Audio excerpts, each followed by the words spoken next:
책과 사람이 만나는 곳 팟캐스트 도서관 북팟입니다.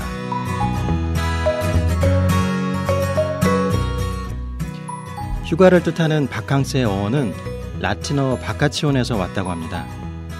그런데 바카치온이 비운다라는 뜻을 갖고 있는 거 알고 계세요? 휴가철이 되면 어디로 갈까 하는 고민을 제일 많이 하게 되는 것 같은데요. 떠난 것만큼이나 중요한 게 또 비워내는 게 아닐까 싶습니다. 그렇다면 어떻게 비워낼 수 있을까요? 생각할 틈 없이 시간이 순삭되는 재미. 책과 함께 바캉스를 떠나보는 건 어떨까요?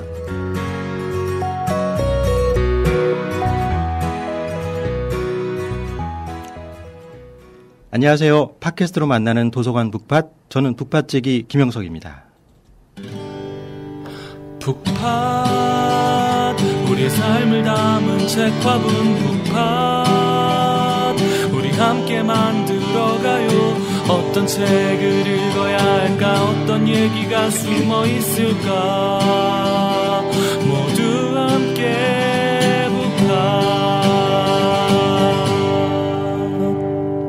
오늘 준비한 순서는 테마로 만나는 책 추천 대결 책 대 책 시간입니다.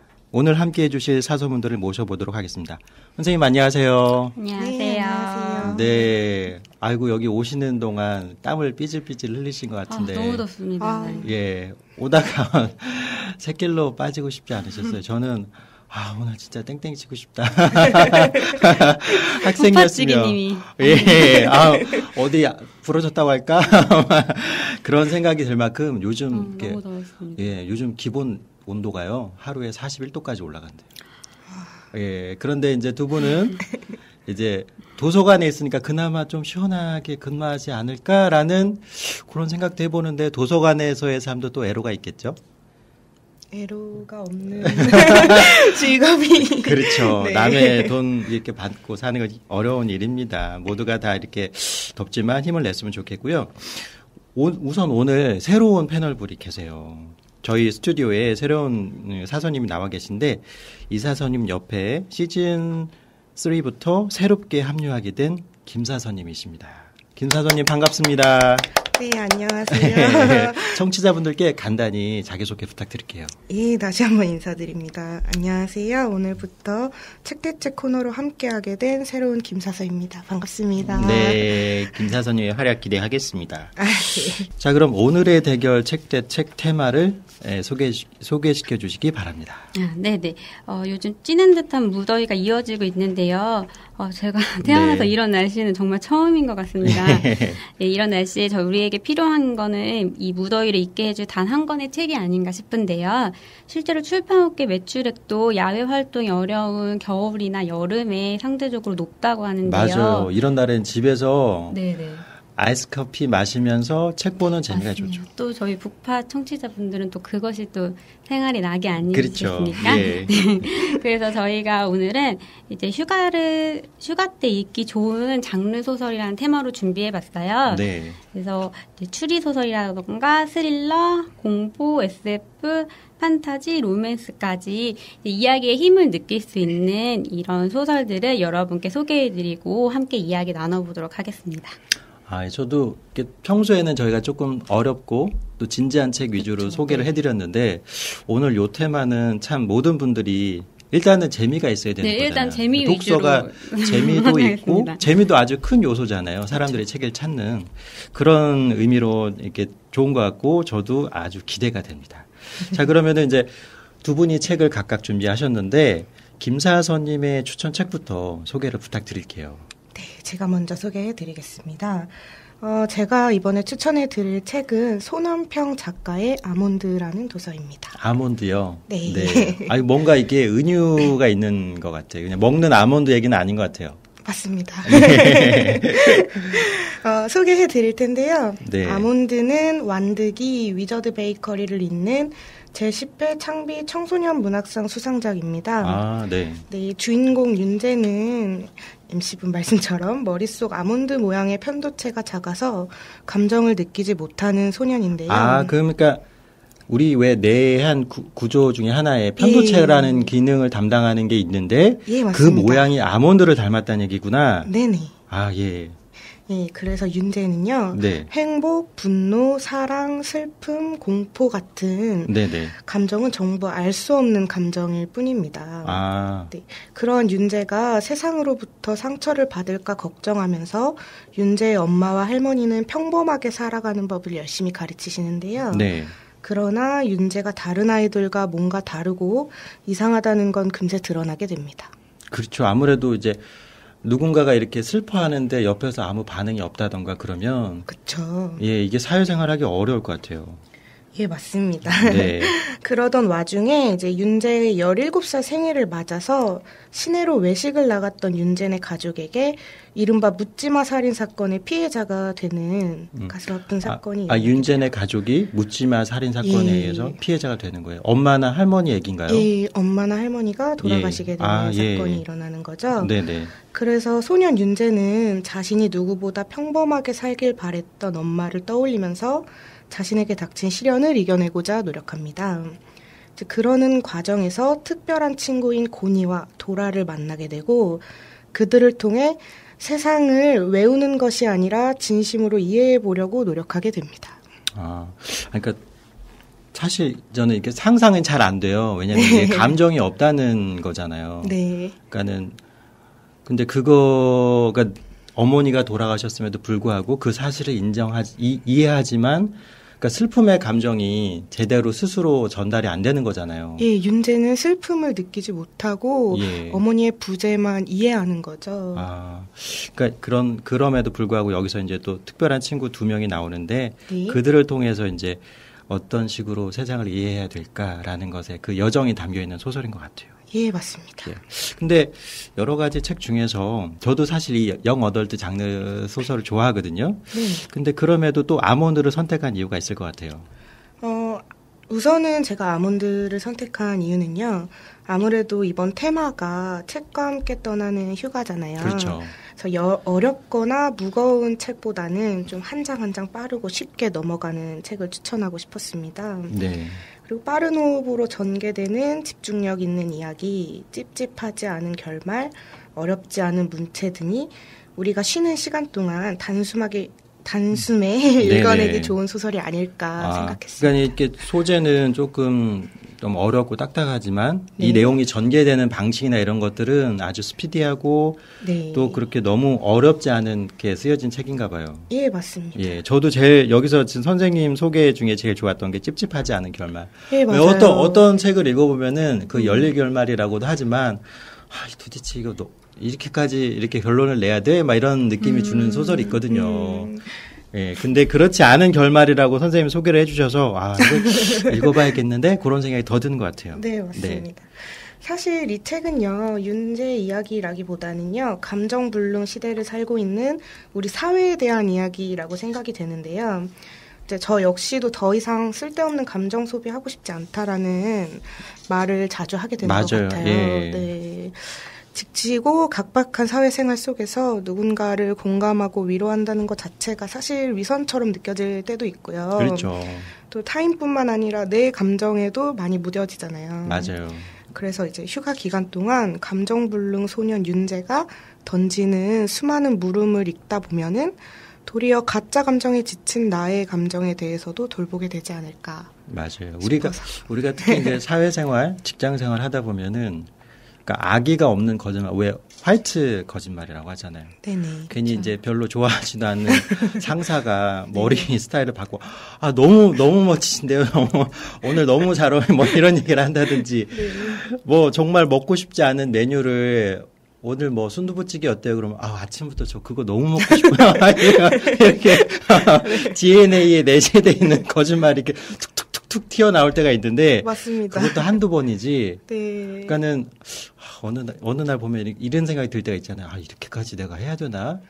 예, 그런 것들, 그러니까는 이제 뭐 좀 가벼운 소재를 비유로 들었지만 우리들이 삶을 살면서 이런 가짜 감정을 많이 강요받는 것 같아요. 맞아요. 뇌병이라고. 아, 예. 뇌병. 냅 이렇게만 한다고. 냅. 네. 뇌는 너무 딱딱하니까. 네. 또 하나 더 배웠네요. 뇌병. 거의 불치병에 가까운 뇌병. 네, 맞습니다. 네. 자, 그래요. 근데 이 아몬드가 아까 말씀드린 것처럼 영 어덜트 소설로 분류될 수 있을 것 같은데 네네. 또 이러한 그 장르, 이런 소설만의 장점이 있을 것 같아요. 저는 완득이 되게 재밌게 읽었거든요. 완득이 재밌죠. 예, 영화로도 재밌고 책도 참 재밌었어요. 맞아요. 아몬드도요. 네. 주인공이 청소년이고 청소년을 대상으로 제작된 영 어덜트 소설에 속하는데요. 영 어덜트 소설이라는 거는 사실 청소년을 위해 출간됐지만 도리어 어른들에게 더 인기가 좋은 연령대를 초월한 흡입력을 가진 소설을 의미한다고 생각해요. 맞아요. 예. 혹시 그 책을 아시는지 모르겠는데 저도 왜 우리나라 어른들이 제일 좋아하는 그 어린 아이를 소재로 한 게 어린 왕자 말고 나의 라임 오렌지 나무네요. 사실 그게 나의 라임 오렌지 나무가 내용은 굉장히 좀 어떤 면에서는 읽기에 불편하기도 하고 슬프고 그러잖아요. 네. 그 제지 얘기가. 어릴 땐 재미없었는데. 맞아요. 커서 보니까. 오히려. 오히려 더 어른들이 상처에 대한 그 위로를 많이 받는 것 같고, 맞아요. 이 영어 어덜트도 윤재 얘기를 통해서 이렇게 위안을 받는 건 우리 어른들일 수도 있겠다 그런 생각을 했습니다. 예, 맞습니다. 예, 이 소설 가운데 줄거리를 소개해 주셨는데 나는 이 부분이 가장 인상적이었다. 예, 두 장면을 말씀드리려고 준비했는데요. 네. 페이지 171페이지에 보면은 네. 그 친구 고니에 대한 윤재의 설명이 나옵니다. 네. 사람들은 고니가 대체 어떤 애인지 모르겠다고 했지만 나는 그 말에 동의하지 않았다. 단지 아무도 고니를 들여다보려고 하지 않았을 뿐이다. 아, 이 고니가 아까 줄거리 설명에서 고니와 도라가 이제 중요한 친구로 나오잖아요. 네. 이 고니라는 친구도 좀 뭔가 사연이 있는 애 같은데요. 네, 소설에서 고니는 문제아로 표현이 되는데요. 문제아.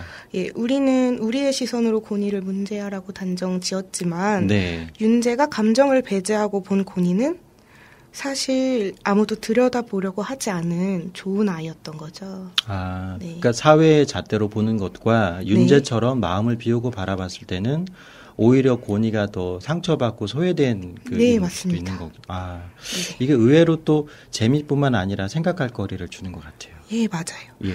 두 번째 장면은요. 페이지 245페이지에 나온 장면인데요. 네. 멀면 먼 대로 할 수 있는 게 없다고 외면하고 가까우면 가까운 대로 공포와 두려움이 너무 크다며 아무도 나서지 않았다. 대부분의 사람들은 느껴도 행동하지 않았고 공감한다면서 쉽게 잊었다. 내가 아는 한 그건 진짜가 아니었다. 라는 구절인데요. 네. 묻지마 살인을 당했던 이제 가족들을 향한 네. 타인들의 시선을 윤재가 느낀 부분입니다. 아, 저는 선생님이 읽어주신 그 문장 가운데 네. 내가 아는 한 그건 진짜가 아니었다라는 문장이 마음에 네네. 와닿는데요. 네, 저도 그랬어요. 예, 우리가 이제 보통 이제 윤재는 감정을 느끼지 못하니까 윤재가 느끼는 건 어떻게 보면 왜곡된 것일 거야. 자기 혼자만의 생각일 거야라고 우리가 편견을 갖기 쉬운데 네. 오히려 그 주변에 있는 사람들이 진짜 감정을 못 느끼는 걸 수도 있겠다라는 생각을 하게 되네요. 예, 맞아요. 어머니가 예. 윤재에게 감정을 많이 주입시키세요. 네네. 사람들이 다 같이 웃으면 너도 웃어라. 사람들이 누군가 슬퍼하면 너는 슬프지 않지만 가서 달래줘라. 그게 네네. 진짜다라고 많이 가르치시는데요. 윤재의 적응을 위해서. 예. 윤재는 그게 진짜가 아니라는 걸 살면서 느끼게 되는 거죠. 아, 그러니까 어떻게 보면은 이 윤재가 앓고 있는 병이 그 편도체의 그 기능 문제로 인해서 선천적인 감정 불능의 병을 앓고 있잖아요. 네네. 근데 이제 어떻게 보면은 우리가 정상이라고 하는 우리 자신들이 네. 오히려 그 병을 더 깊게 앓고 있는 거 아닌가 하는 생각도 드는데 선생님은 어떻게 생각하세요? 저도 이 책을 읽으면서 가장 많이 들었던 생각이 네. 윤재는 선천적인 감정불능 아이라면 네. 우리는 이제 후천적으로 감정불능 장애를 느끼고 있는 건 아닌가 예. 생각을 했거든요. 네. 윤재가 바라보는 현대사회의 정상적인 사람들 모습을 읽으면 우리는 과연 정상적으로 내 감정을 돌보는 걸까? 옳게 표현하며 살고 있다고 말할 수 있을까? 나는 어떻게 지내는 걸까 하는 생각이 들더라고요. 맞아요. 작가님께서도 제대로 살아가는 인간에 대한 질문을 하고 싶으셨다고 해요. 네. 이 소설이 답변이 되지 않을까 싶습니다. 이 소설을 쓰신 분이 손원평 작가님이신데, 네네. 저도 그 사서님 말씀대로 진짜로 질문을 받고 있는 이 질문, 진짜 감정에 대한 질문을 받고 있는 건 우리 독자가 아닌가 하는 생각이 들었어요. 윤재에게 어머니가 가르쳐준 대로 우리가 그걸 살고 있자. 윤재의 어머니가 윤재에게 가르쳐준 대로 맞아요. 사실 우리가 살고 있잖아요. 맞아요. 그 집단과 무리에서 배척받지 않고 거기에 그 적응하기 위해서 진짜 자신의 감정에는 외면하고 사람들이 하는 반응을 그대로 따라가려고 하는 모습 속에서 우리 자신을 발견하게 되거든요. 네네. 네. 소설 속 윤재가 사람들의 모습을 보면서 네. 가짜 감정으로 반응하고 있다고 느끼잖아요. 근데 이제 그런 것처럼 두 사서님들도 하면서 이런 경험, 사실 이런 경험 없는 사람 없을 모두 거예요. 다 있을 것 같아요. 예, 저를 포함 모두가 있을 것 같은데, 그래도 한 번씩 이렇게 나는 이런 경험을 한 적이 있다. 이렇게 소개를 부탁드릴게요. 제가 먼저 할까요? 저도 이제 뉴스를 보면요. 네. 참 떠들썩하게 만드는 불행한 사건이 많잖아요. 그렇죠. 근데 말로는 어떻게 저럴 수 있나 하지만 사실은 금세 잊고 만 거예요. 그렇죠. 그들의 어떤 큰 불행을 나 역시도 그냥 이슈로만 생각하고 있던 건 아닐까 생각도 들었고요. 또 사실 요즘에 진실된 감정을 드러내면 오히려 부끄럽다고 생각하게 되는 순간이 있는 것 같아요. 네. 그래서 더더욱 이 소설에 대한 공감이 갔던 것 같습니다. 네. 선생님은 어떠세요? 저도 뭐 평소에 아무래도 정말 슬프지 않아도 슬픈 사람을 보면은 위로를 하면서 이제 네 마음 다 이해한다 이런 말을 이제 쉽게 할 때가 있는데 사실 그 말을 하면서도 이제 다시 되새겨 보는 것 같아요. 내가 정말 이 사람의 슬픔을 공감하고 있는지 이해하고 있는지 이 말을 너무 쉽게 하는 게 아닌가. 네, 맞아요. 그럴 때가 있습니다. 왠지 그러니까 그 말이 옳고 이 태도가 맞다고 알면서도 내 안에서 이렇게 진심으로 우러난 게 아니라는 걸 내가 또 보고 있잖아요. 그러니까 맞아요. 기분이 편치도 않고 그렇다고 해서 그 사람에게 내 감정을 있는 대로 솔직히 얘기하면 또 그것도 상처가 될 거고. 맞아요. 이런 딜레마가 있는 것 같은데, 근데 또 그거를 솔직하게 내 스스로의 감정을 마주했을 때 또 이것들을 어떻게 치유하는지에 대한 방법도 그 안에서 또 솟아나는 것 같아요. 네, 맞습니다. 네.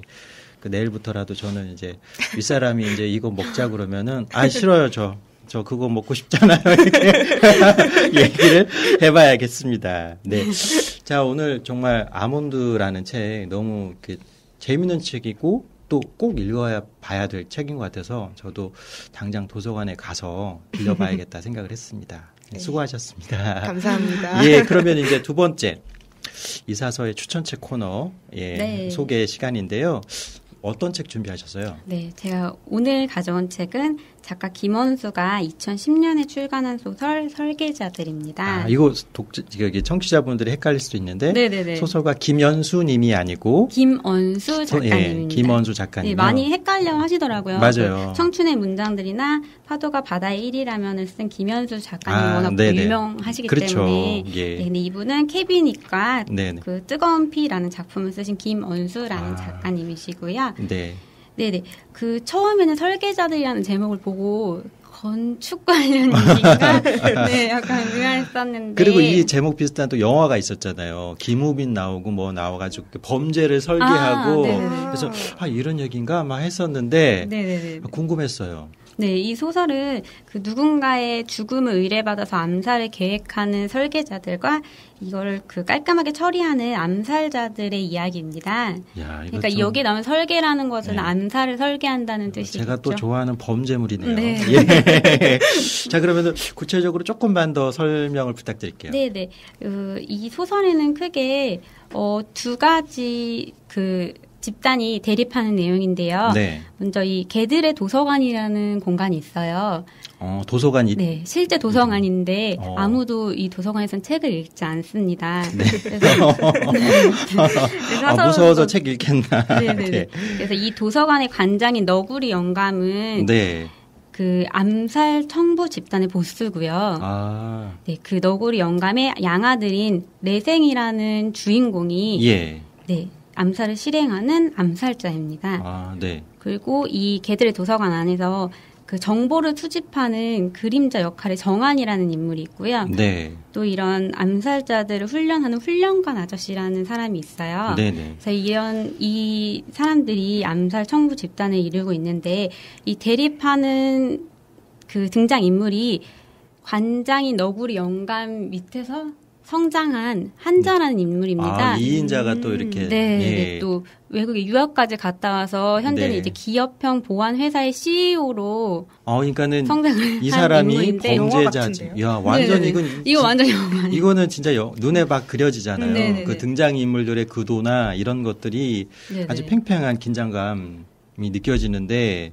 네, 그래서 이 한자라는 인물이 권력자들하고 네네. 굉장히 결부가 되어 있고요. 네. 이제 그 개들의 도서관 관장인 너구리 영감에게 암살을 청부하고 예. 이 밑에 사람들이 자객들이 암살을 네네. 실행을 하는 거죠. 그러면은 이 주요한 갈등은 이 너구리 영감하고 한자와의 갈등인가요? 네, 그렇게도 볼 수 있는데 사실 그 주인공인 네네. 레생이라는 인물이 네. 네, 중심적으로 이제 사건을 끌고 가게 되는데요. 네네. 레생이 암살을 나갔다가 그 설계 내용을 변경하게 되면서 암살을 의뢰했던 한자와 충돌하게 됩니다. 아. 그래서 레생은 한자 예. 때문에 그 후로 소중한 사람들을 잃게 되고요. 네네. 이 개들의 도서관과는 별개로 이제 개별 행동을 하기 시작하는 거죠. 뭔가 네, 한자에게 복수하기 위해서. 예, 뭔가 이렇게 스파크가 탁 튀는 그런 그 갈등이 있고, 그거를 또 풀어나가는 과정이 아주 네네네. 눈에 팽팽하게 그런 긴장감 같은 게 느껴지는데요. 그러니까 저도 참 이 장르를 좋아하는데, 그럼에도 불구하고 여러 가지 소설이 있잖아요. 네. 이 장르에 속한. 그래도 또 요 설계자들을 선택한 이유가 있을 것 같아요. 네, 약간 어디서 본 듯한 내용이긴 하지만 사실 이 소설이 2010년에 나왔기 때문에 당시에 제가 봤을 때는 꽤 좀 됐네요. 굉장히 신선한 스토리였거든요. 예. 네네. 그래서 처음에 읽게 된 거는 그 영화 감독 박찬욱 감독을 제가 많이 좋아하는데요. 예. 그분이 네이버 지식인의 서재에서 이 책을 추천하셨었어요. 아. 그래서 처음 읽게 됐고 그 후로는 그 영화 평론가 이동진 작가님이라고 해야 되나? 예, 예. 네, 그분도 본인 책에서 이 책을 추천하셨더라고요. 네. 네, 그래서 그분들이 왜 이렇게 추천을 하셨나 하고 생각해 보면은 아까 말씀하신 것처럼 이 책 스토리가 굉장히 영화적이고요. 예. 네, 이 이야기를 풀어내는 방식에 있어서도 사건 중심으로 흘러가기 때문에 그 장면 전환 같은 부분이 정말 눈에 생생하게 그려지는 그렇죠. 네, 그런 느낌이 드는 책입니다. 네. 그래서 이 책의 세계관에 완벽하게 몰입된 느낌을 받으실 수 있어요.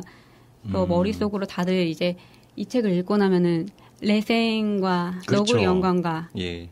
이 한자에 대한 가상 캐스팅을 머릿속으로 다들 이제 그렇죠. 하시게 되는 예. 나만의 영화를 찍어보는. 예. 네.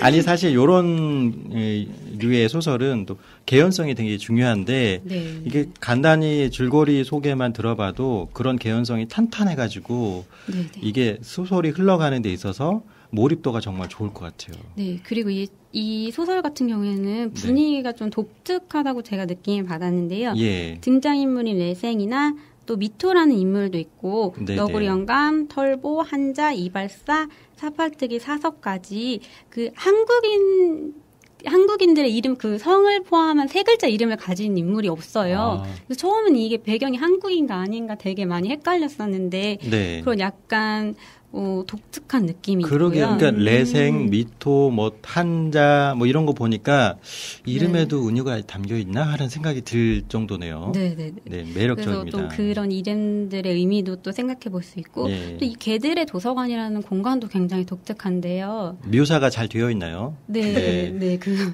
책이 빼곡하게 예. 꽂혀 있는 서가들이 줄지어 있는 그 장면이 굉장히 잘 묘사가 되어 있는데 네, 여기 아무도 찾지 않는 도서관이다 보니까 예. 이 정막 속에서 어둠의 거래가 이루어지는 느낌이 굉장히 잘 살고요. 예. 네, 대비되는 공간으로 사채업자, 시체 처리업자, 자객, 용병, 해결사들 사이에서 이제 그 살인 의뢰 같은 거 네, 거래 그런 게 이루어지는 이제 또 푸주라는 푸주? 공간이 있어요. 푸주강 할 때 그 푸주. 아. 네네네. 약간 냄새 나고 더럽고 뭐 그런 음침하고 으스스한 느낌이 나네요. 도서관하고 정반대되는 이미지의 그 두 공간을 중심으로 이야기가 흘러가는데 그 부분도 굉장히 좀 흥미롭게 느껴진 부분입니다. 이게 보니까 이 작가님이 이 극적인 대비를 통해서 그 분위기에 극대화를 시킨 것 같아요. 네네네.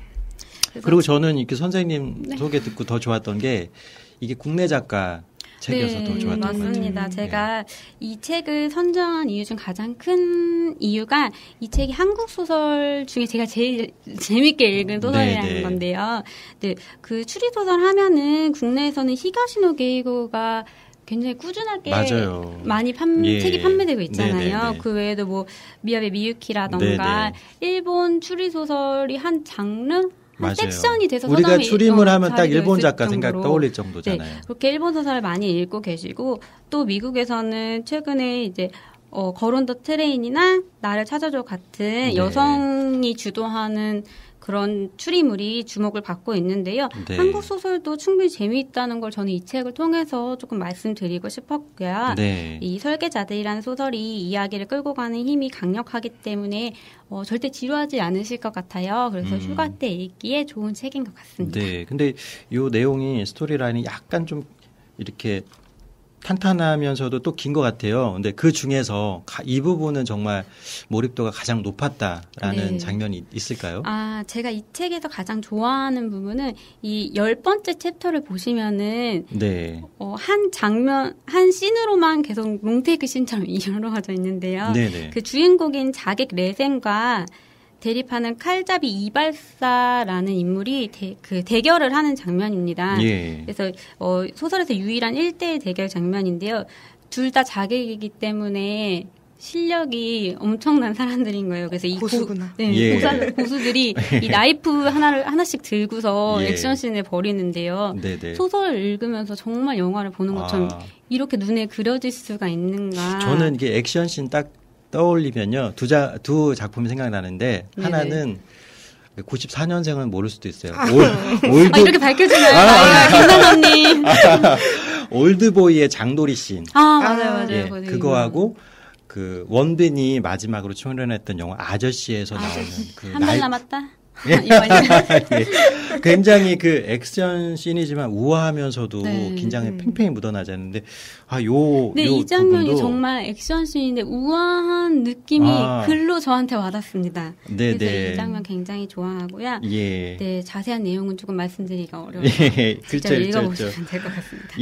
또 제가 듣기에는 이 영화의 판권이 이미 팔려가지고 국내 한 감독이 준비 중이라고 들었는데 이제 선생님이 이제 이사선님이 내가 이제 여기 영화 제작에 관련된 사람이다 그러면은 레생 역에는 어떤 배우가 어울릴 것 같아요? 재밌겠다. 제가 또 요즘 또 푹 빠지는 한 분이 계셔서 제가 그 조승우 배우한테 지금 완전 푹 빠져 있습니다. 그래서 요즘 비밀의 숲도 다시 복습을 하고 있는데요. 그 장면, 그 비밀의 숲에서 조승우 배우가 칼을 휘두르는 장면이 나와요. 아니 지금 얼굴에 미소가 지금 그리고 이제 여기서 약간 감정이 없는 역할을 맡았기 때문에 무표정한 킬러에 어울리는 그런. 조승우 배우 하면은 연기력으로는 이미 더 이상 말할 필요도 없는 배우잖아요.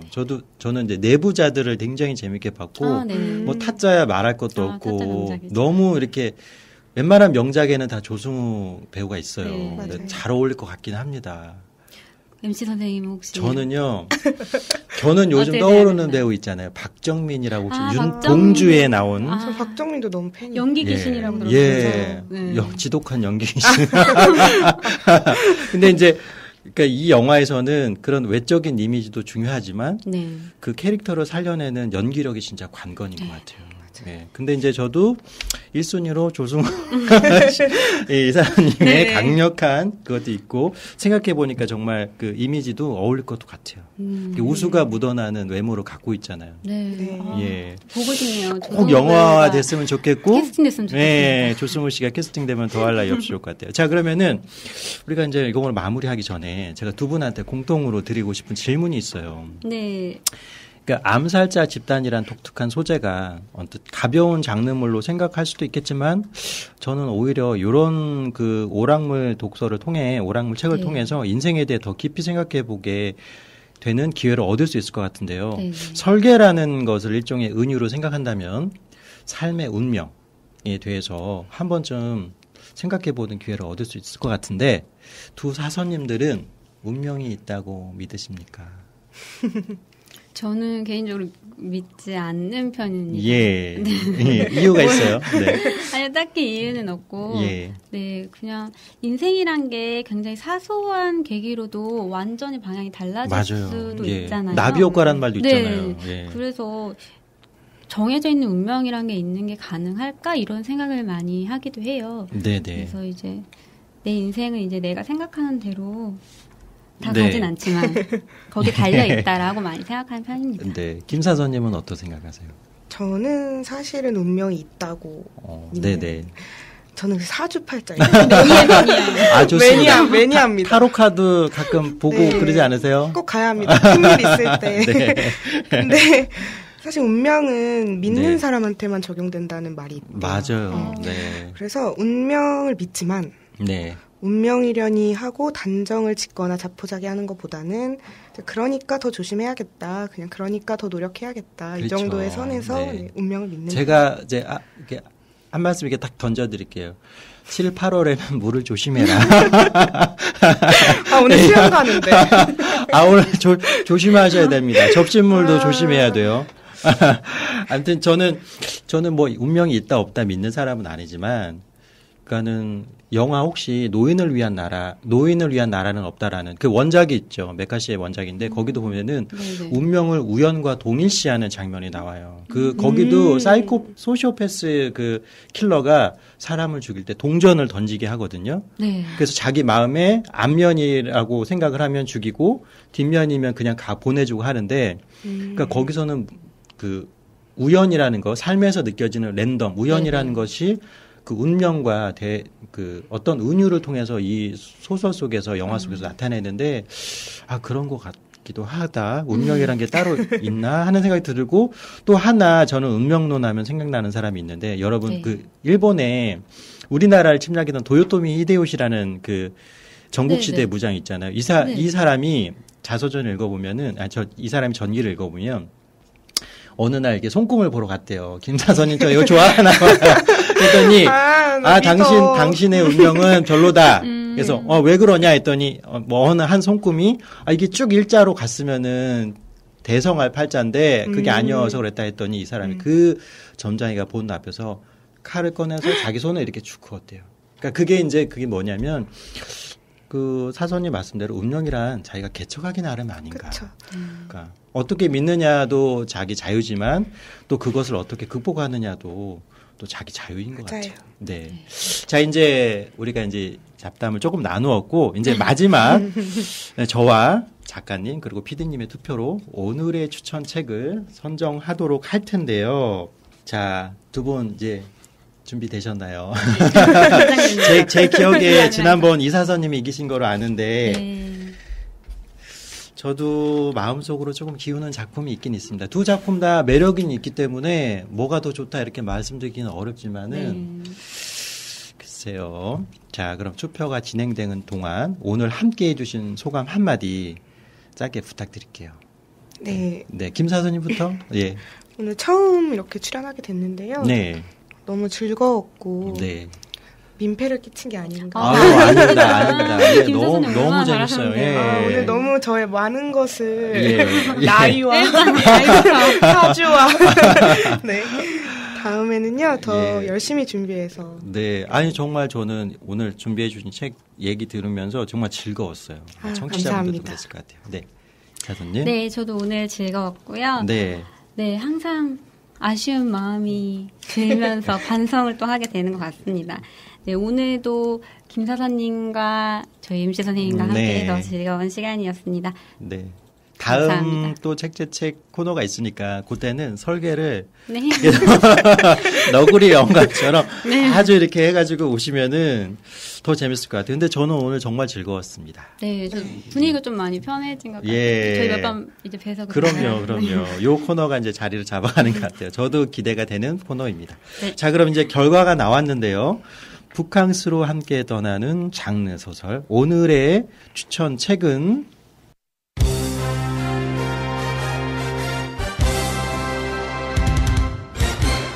설계자들입니다. 이야. 이현승이네. 감사합니다. 네, 소감 한마디 간단히.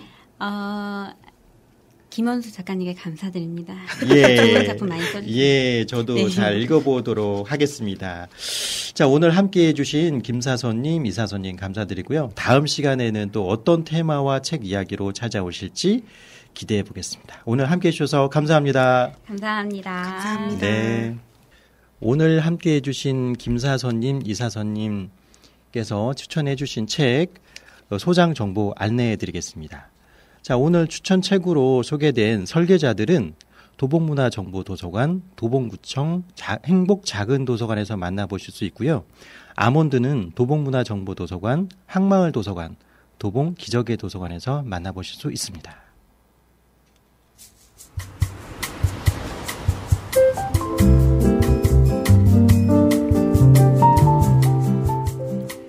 모든 일엔 리듬 그리고 균형이라는 게 있죠. 너무 덥거나 너무 추워도 안 좋고 또 너무 진지하거나 가볍게만 해도 좋지 않은 것 같습니다. 오늘 소개해드린 두 장르 소설 중 어느 책을 읽어야 될지 고민하지 마시고요. 둘 다 읽어보시는 건 어떨까요? 무더운 여름을 함께할 꽤 현명한 선택이 되지 않을까 싶습니다. 더불어 우리들의 일상도 그랬으면 좋겠습니다. 자, 그럼 이번 주말 도서관으로 북캉스를 떠나볼까요?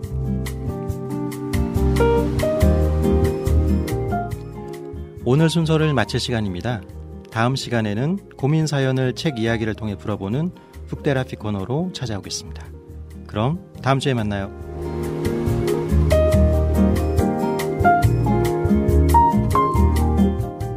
이 방송은 도봉문화재단, 도봉문화정보도서관이 운영하고 은행나루마을 방송국이 함께합니다.